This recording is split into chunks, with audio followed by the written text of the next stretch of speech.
Hi, welcome back to the channel. Today what I want to talk about is a concept that's probably one of the most talked about concepts in the writing field, although I'm sure it pertains to all the other creative arts. And that's the notion of self-doubt. Um, it's definitely something I've been kind of dealing with lately. And so I've been kind of thinking about like, what is it? Where does it come from? How to deal with it? Mainly how to deal with it, and that sort of thing. And so, I just kind of thought I'd kind of talk about what I've come up with lately. And, one of the first things that sort of came up for me is um, like this whole notion of self doubt and how writing just seems to have suddenly gotten very hard for me. Um, it's difficult to come up with ideas. It's difficult to know if those ideas are any good. Putting words to page just seems like a struggle. It's that notion of like every idea that I have just seems boring. My writing just seems boring. I don't really know how to say anything anymore. And I reflect back on like the early days when I first started writing. Because right now what I've been doing is writing a lot of short stories. And I've been trying to write a lot of short stories around Yark, the scholar. Some people pronounce it Jarek. It's supposed to be Yark. That was kind of my fault. Um, but and he was one of the first stories that I ever wrote. When I first decided I was going to sit down and write, I wanted to write a novel, and I kind of felt stuck, didn't know where to start. And so I just started writing short stories just for fun. And and that's exactly what it was. I think I wrote two or three short stories before I felt confident enough to switch to novel writing. And those first short stories were just lots of fun. The ideas just seemed to flow, and the words just kind of came rushing out of my fingertips, and I could write 1,000 words in an hour and just feel so great and confident. And so now I'm sitting here, a little over a year later, probably a year and a half later, and I'm like, actually no. Now I think about it, it's like 2 years later. But anyway, um, and so I'm looking back, going like, what happened? Why is it so much hard? This is a character I've written a bunch of stories for now. I should know this character. I know the world that he's in. Why am I struggling so hard? Does it mean it's all over? Am I never going to have a good idea? Is this always how it's going to be? And blah, blah, blah. All this sort of catastrophizing, as we say in the counseling world. Um, and then actually this morning, as I was writing in my journal and drinking my orange juice, I remembered a concept called the Dunning-Kruger effect. And it's made its way around the interwebs for a while, and as far as I know, it's not 100% sort of a truism, but in general, the Dunning-Kruger effect is the notion that people who have very low skill, very low experience in a particular area uh, tend to overinflate their knowledge and their skills. And the people who have more experience tend to have either a more realistic view of their knowledge and skills, or maybe even a reduced view. Basically, the idea is if you don't know what you're doing, then it looks easy and you think it must be easy. Um, if you watch, like gymnasts, for instance, I like to watch. You remember watching like some of the gymnastics events and with the Olympics. My mom always liked it and that sort of thing. And that was sort of the thing that I remember her saying is like they just make it look so easy.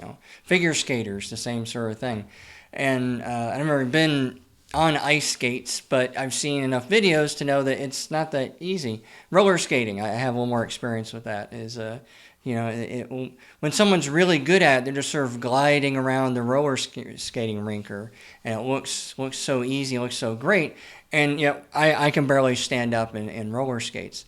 And I think writing takes on that same sort of thing. The reason why it seemed so easy to me in the beginning was because I was a beginner and I had no idea like really how much I sucked.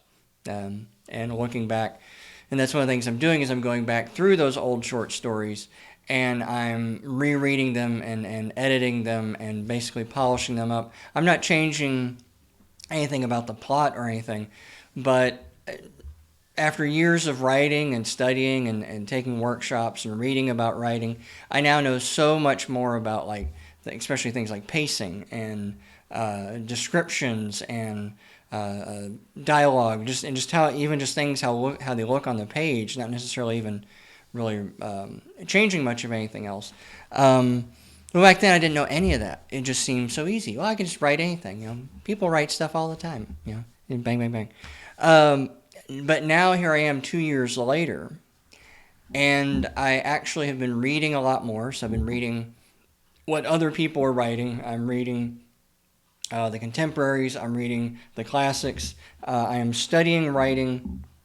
I'm getting more feedback on my writing. I now know more about where my skill level is at, because I know enough to know what I don't know and what I do know. You know, looking back a couple of years ago, I didn't I didn't know any of that stuff. I didn't know how bad I was writing. Now I have a better idea. And I also know more about what's out there, what's been done, what has been done, what I have done, because I've been writing stuff as well. And so I now have a better idea of what is an original idea. And lo and behold, there really aren't any anymore. That's the old joke, is there's really like 7 plots or maybe 10 plots. I think somebody put that in there. And so now I know that, whatever idea I come up with, probably someone else has done it. And now I have to let go of that feeling, that sort of, that need to be doing something new and original that no one has ever read before, because chances are whatever I'm writing, someone else has done. Probably even multiple times, because I'm trying to write, pulp fiction and sword and sorcery and those sort of things. Well, people have been writing that stuff for over 100 years. I mean, depending on how far back you want to go with it. But yeah, Edgar Rice Burroughs was writing, Princess of Mars, in 1912. So it's 2021, so it's over 100 years ago that this stuff was coming out. So the chances are that I'm going to think of something. Little old me is going to think of something that no one has thought of in 100 plus years. Probably pretty low. And so feeling that stuff come up, and just as much as I can just sort of let that go and acknowledge that, well, maybe someone has written this sort of crime story before, but I haven't written it. I haven't written it with my character and my world, using my voice, my author voice, and I'm going to put that out there. And does it really matter? That's one of the funny things is I think sometimes we as writers get caught up in originality, maybe a little bit more than even the readers do. A lot of readers like to read basically the same story. Romance fiction is still the biggest genre out there, and it has been for like decades. How many different ways can you write boy meets girl, boy falls in love with girl? Because that's basically what all romance fiction comes down to. You just sort of change out like the setting and the characters and the hows and the whys and the wherefores, but and a lot of people, that's why they'll even, like, a lot of authors will say that it's like a happily ever after story or a happily for now story. I think that's the two acronyms they use. So readers go into it knowing that these characters are going to meet, they're going to fall in love, and end of the story is, and they lived happily ever after. And they still buy up this stuff, because maybe readers aren't that interested in originality. And so all of this is to kind of really become like antidotes to our self-doubt, that if you are finding it harder to write, that may be a good sign. This is the weird thing. So that may be a good sign. It may mean that you are actually a better writer. You've probably studied more, and you're trying to push yourself to be a better writer, even better than where you're at. But that's not easy. And that's something I tell a lot of my clients in counseling session is growth comes from discomfort. Discomfort comes with growth. You cannot have one without the other. If you are growing and changing and improving yourself, it's not going to be easy and it's not going to be comfortable, because your brain does not like change. The brain does not like doing anything new or different. But when you get on the other side of that, then you start to feel a whole lot better. This is a little different, because like when I'm with some of my clients, what I'm talking about is something like sobriety, where once you've got maybe a few months under your belt, you could actually call yourself truly sober, because at a certain point, now the shift is, used to when someone was like an alcoholic, for instance, drinking was the norm and not drinking was weird. And so the tendency is to just drink and to keep going. And that's one of the struggles, is to flip that to where now the tendency is to stay sober and drinking feels weird. And I've seen, quite a few of my clients hit that point. Unfortunately, with writing, you can just always get better, right? There may become a day where you're selling lots of books, you've got a big fan base, you're paying your bills with your writing.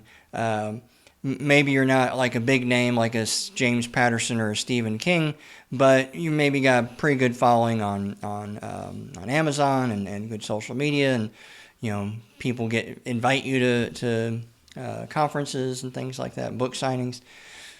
You could say you've kind of made it at that point, but at least from what I hear, even those big name authors are still filled with self-doubt, because if you're a good writer, you're always wanting to learn more. You always want to do something a little different. And to the point that I hear that some of them will even create pen names to write in genres that they don't normally write in, because they just want that challenge. They're a horror fiction writer, and they decide, I want to try this romance thing. So they just change their name and try and write in romance just to see if they can do it. So I think the only real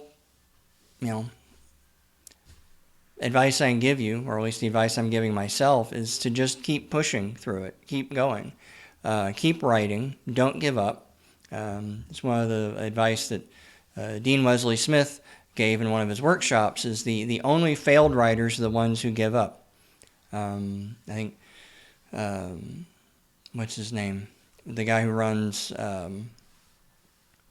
now I lost his name too. So some other big name entrepreneur said the only difference between a failed entrepreneur and a successful entrepreneur is the failed entrepreneur gave up at some point.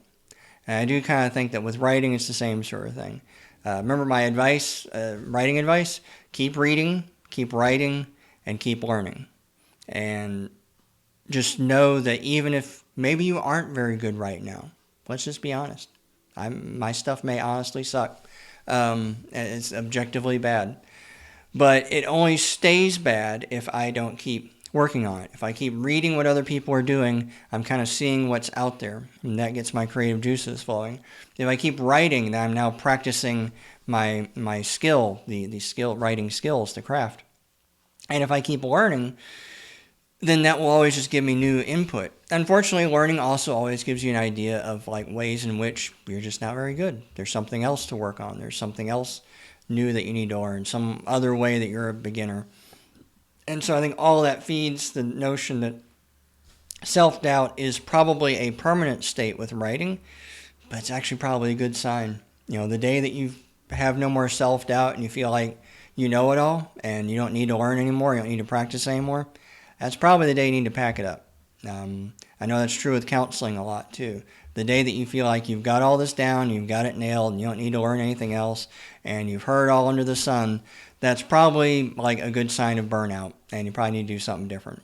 But anyway, that's what I got going on. Speaking of my stories of Adventures of Yark the Scholar, you can get the free book down below. I'm still working on repurposing and republishing those stories, so I don't know how much longer it's going to be free. Eventually I'm going to take the book down and I'll post the stories up as individuals, and you'll have to pay for them, but they'll all be pretty cheap because they're short stories. And then eventually I'm going to repackage it into a new collection of short stories. So yeah, look on the links down below. You'll be able to find that free book. Click on it and take a read. And then, if you want, you can read the free book. And then when the stories come out again, you can kind of read them and you can kind of see what it is that I'm doing differently now. But anyway, I will talk to you later.